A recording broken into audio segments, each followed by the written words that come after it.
CO সাহেব অনেক কথার মধ্যে একটা কথা আমাকে বললো, যেটা আমার কাছে খুব সিগনিফিকেন্ট মনে হলো, এবং রাজ্য সরকারের একটা অসহযোগিতার কথা মনে হলো। সেটা হলো এই যে মতুয়া সম্প্রদায়ের যে সমস্যাগুলো আছে, এগুলো স্থানীয় ডিএমরা মনে করলে মিটিয়ে দিতে পারে। আমি যখন বললাম যে ইলেকশন কমিশন তো বলছে যে প্রত্যেককে লিগালি সাহায্য করার জন্য, ডিস্ট্রিক্ট লেভেলে লিগালি অ্যাসিস্ট করার জন্য ইলেকশন কমিশন বলেছে, এটা কি সত্য? বলছে হ্যাঁ। আমরা তাহলে হচ্ছে না, বলছে লোকালি ডিএমরা মনে করলে এগুলো সমস্যার সমাধান হয়ে যায়। কারণ এখানে সবাই জানে এরা মতুয়া সম্প্রদায়, এদের কাছে শিডিউল কাস্ট সার্টিফিকেট দিতে পারে, তাহলে এরা এসআইআরে অন্তর্ভুক্ত হয়ে যেতে পারে। এদের কাছে আরও নানা রকমের ডকুমেন্ট এদের কাছে রাজ্য সরকারের পক্ষ থেকে দিতে পারে। আমরা কি করতে পারি? আমরা তো ইসিআইয়ের গাইডলাইনে চলবো।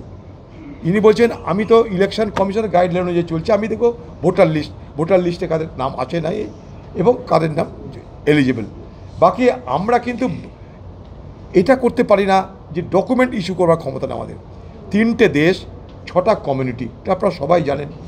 3টে দেশ 6টা কমিউনিটি, 3টে দেশ বাংলাদেশ, পাকিস্তান, আফগানিস্তান। 6টা কমিউনিটি আপনারা জানেন যে যারা বাংলাদেশ থেকে এসছে, হিন্দু, শিখ, খ্রিস্টান, যা পার্সি, যারা যারা আছে 6টা কমিউনিটি। সেই আইনটা আমরাও তৈরি যখন হয়েছিল আমরাও ছিলাম। এটা টার্গেটেড লেজিসলেশন হয়েছিল যে মুসলমানকে আমরা কিছু দিব না, এটা তার বিরোধিতা আমরা করেছিলাম। কারণ ভারতবর্ষের মতো কনস্টিটিউশনে কোনো টার্গেটেড লেজিসলেশন হয় না। যাও, তারপরে এটা যখন চালু হচ্ছে, তারপরেও কিন্তু সহযোগিতার হাত বাড়ানো হচ্ছে না। যারা তার জন্য আমি যেখানে মতুয়া সম্প্রদায়ের আন্দোলন হয় সেই মঞ্চে গিয়ে আমি একটা কথা বলেছিলাম যে টিএমসি এবং বিজেপি উভয়কে এদের উচিত সহযোগিতা করা। কারণ মতুয়া সম্প্রদায়ের মানুষের ভোটে টিএমসি জেতে, টিএমসির এমএলএ এমপি হয় মতুয়া সম্প্রদায়ের ভোটে, আবার মতুয়া সম্প্রদায়ের ভোটে জেতে বিজেপি।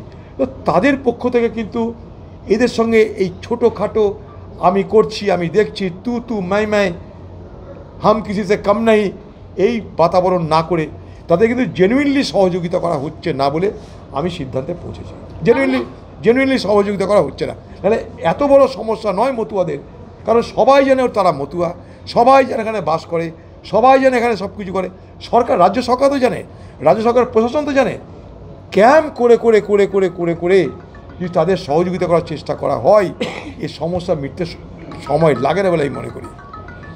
এখানটা কিন্তু মতুয়াদেরকে এবং এসআইআরকে কোথাও জুজু, কোথাও ভারতবর্ষের সুরক্ষা, এই দুটোর গুলিয়ে দিয়ে মানুষের জিনা হারাম করে দেওয়া হয়েছে। একদিকে জুজু দেখানো হচ্ছে থাকবে না তোমাদের অধিকার, আরেকদিকে জাতীয় নিরাপত্তা সুরক্ষিত করতে হচ্ছে। এই দুয়ের জুজুতে, between the devil and deep sea, এই চক্করে পড়ে গেছে এখানকার মানুষ। তাই আমরাও চেষ্টা করছি এদেরকে বলার, এদেরকে বলেছি। এরা বলছে যে আপনারা একবার মিনিস্টার অফ হোমের সঙ্গে কথা বলুন।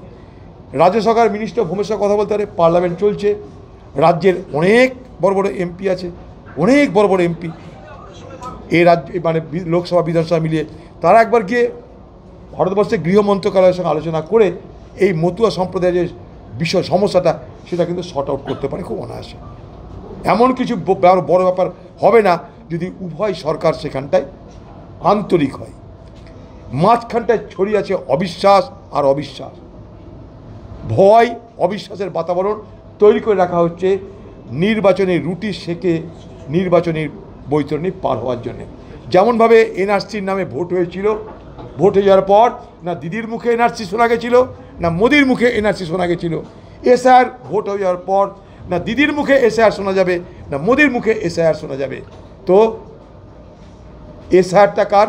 এসআইআরটা হচ্ছে কেন্দ্র এবং রাজ্যের উভয় সরকারের হাতিয়ার। এসআইআর উভয় সরকারের হাতিয়ার, মোদি স্যার আর দিদি ম্যাডাম, এই দুজনের গল্পে বাংলার মানুষ জেরবার।